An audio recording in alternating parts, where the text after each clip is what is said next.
Hello students, good morning. तो कैसे हैं आप लोग? मैं हूं सचिन, आपका फिजिक्स मेंटर, और एक बार फिर से आप सभी का स्वागत करता हूं आपके अपने यूट्यूब चैनल फिजिक्स गुरु मंत्रा पे। तो आज हम लोग स्टार्ट करने वाले हैं एसी सर्किट का लेक्चर नंबर 3, और ये बहुत ही इंपॉर्टेंट लेक्चर होने वाला है क्योंकि आज हम लोग इसमें सीखने वाले हैं फेजर्स। तो बेसिकली आपको पता होगा कि अगर एसी सर्किट का रिप्रेजेंटेशन करना है तो फेजर डोमेन से बहुत ही इजी तरीके से हम लोग कर सकते हैं, और फेजर डोमेन से आरएल सर्किट, आरसी सर्किट और साथ में आरएलसी सर्किट को सॉल्व करना काफ़ी आसान बन जाता है। ठीक है, तो चलिए आज हम लोग स्टार्ट करते हैं। सबसे पहले इसका डेफिनेशन देख लेते हैं, what is phasors. Phasors are the anti clockwise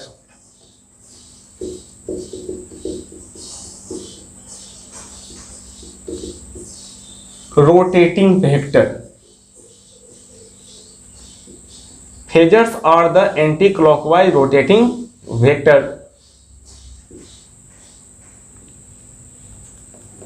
The length of the vector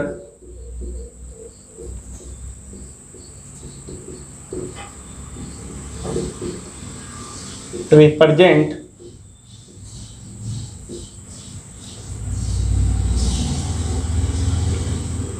the maximum amplitude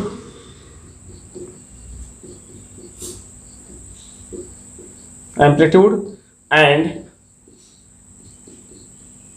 its component along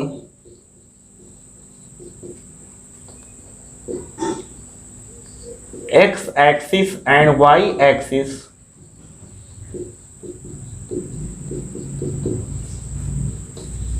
represent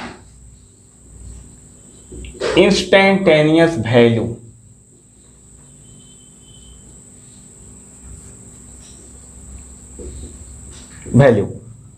तो बेसिकली फेजर्स जो होते हैं बच्चों, वो एंटी क्लॉकवाइज रोटेटिंग वेक्टर होता है, और जो लेंथ ऑफ द वेक्टर है वो रिप्रेजेंट करता है उस साइनोसॉइडल एसी सिग्नल का मैक्सिमम वैल्यू, और उसका कंपोनेंट अगर हम लोग लें along X axis and along Y axis, तो वो रिप्रेजेंट करता है इंस्टेंटेनियस वैल्यू को, that is as a function of time जो रिप्रेजेंट करेगा, that is instantaneous value.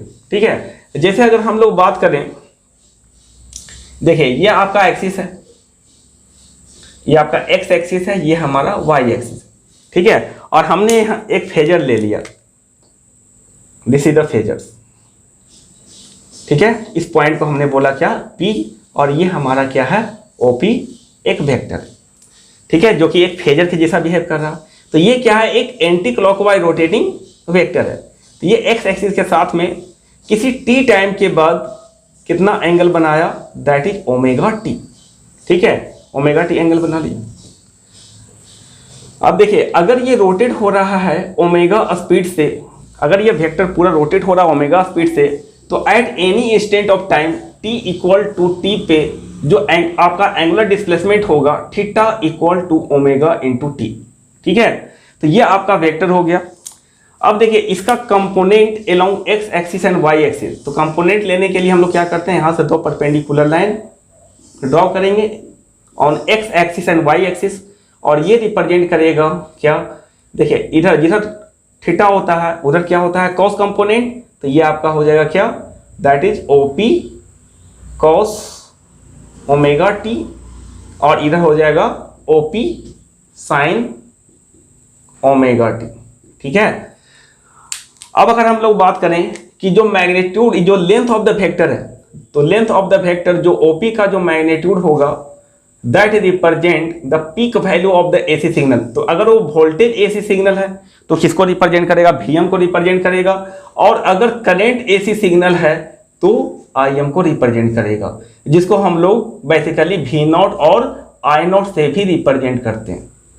Clear है बात?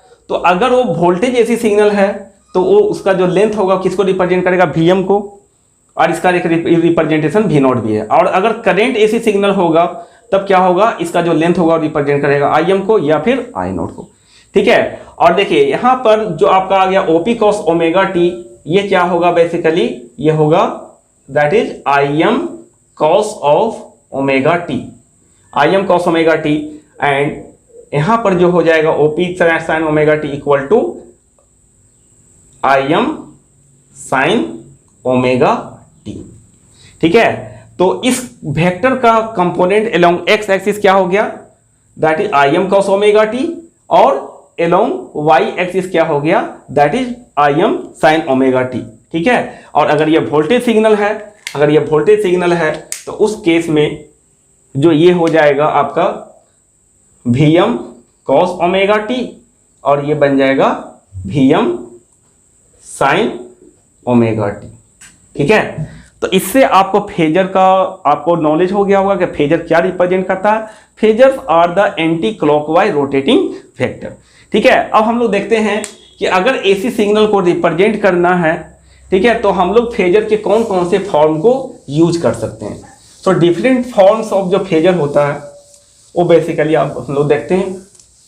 तो suppose that a sinusoidal AC signal is represented as Vt equal to Vm sine of omega T plus phi.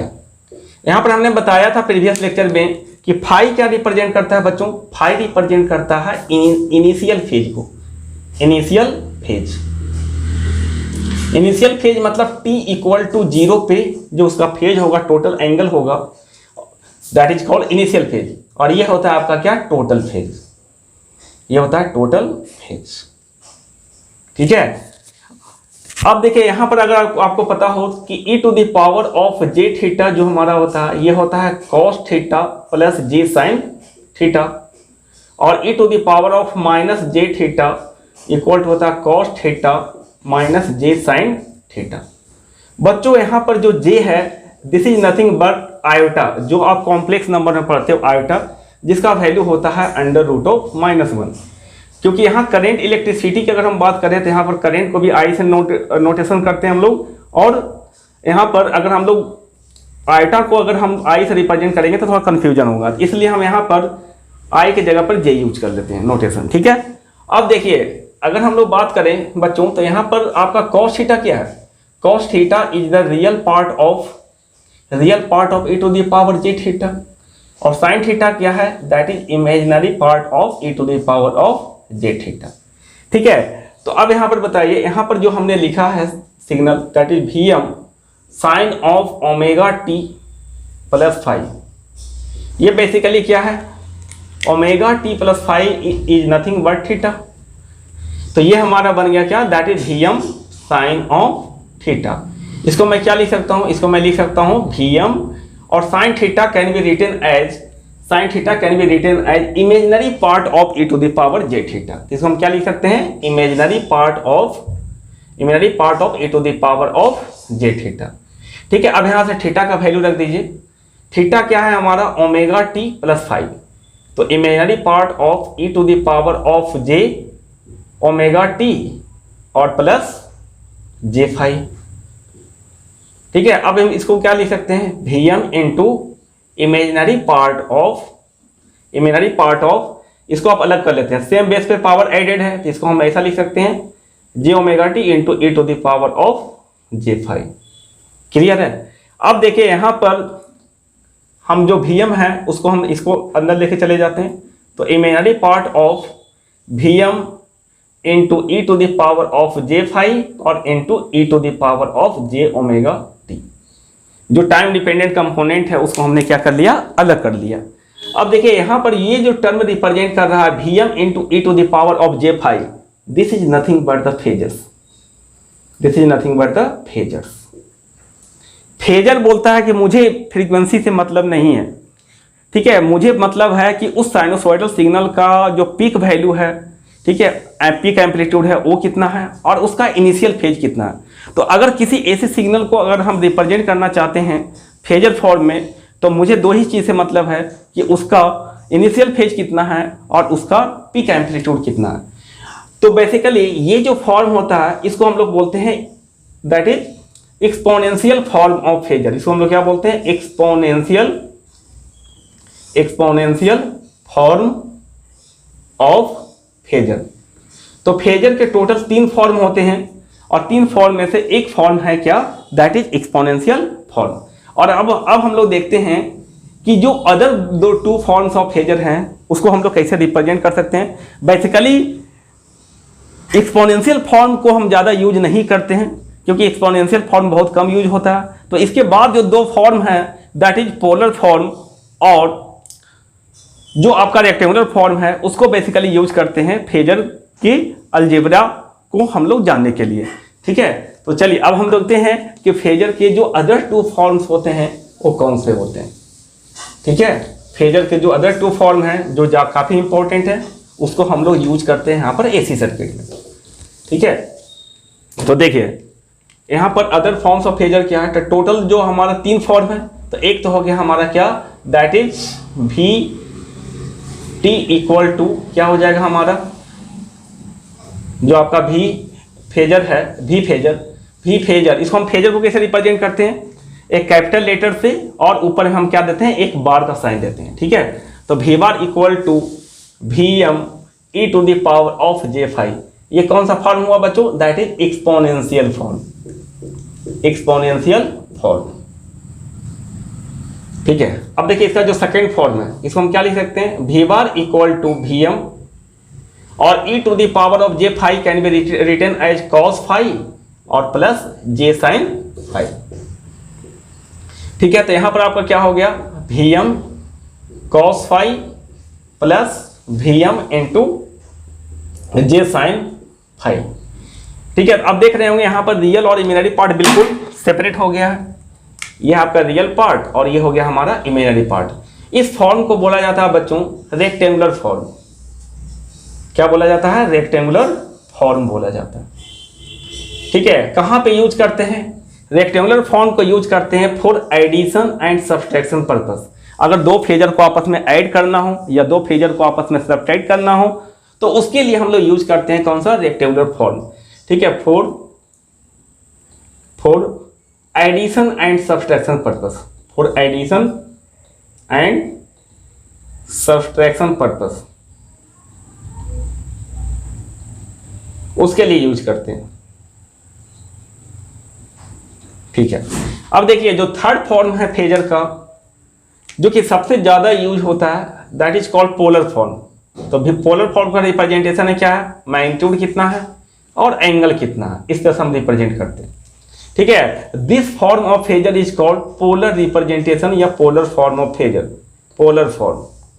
और polar form को कहां पे use करते हैं बच्चों, for multiplication and division purpose, multiplication and division purpose के लिए। ठीक है, अगर दो फेजर को आपस में ऐड करना हो तब तो क्या यूज करेंगे, रेक्टेंगुलर फॉर्म।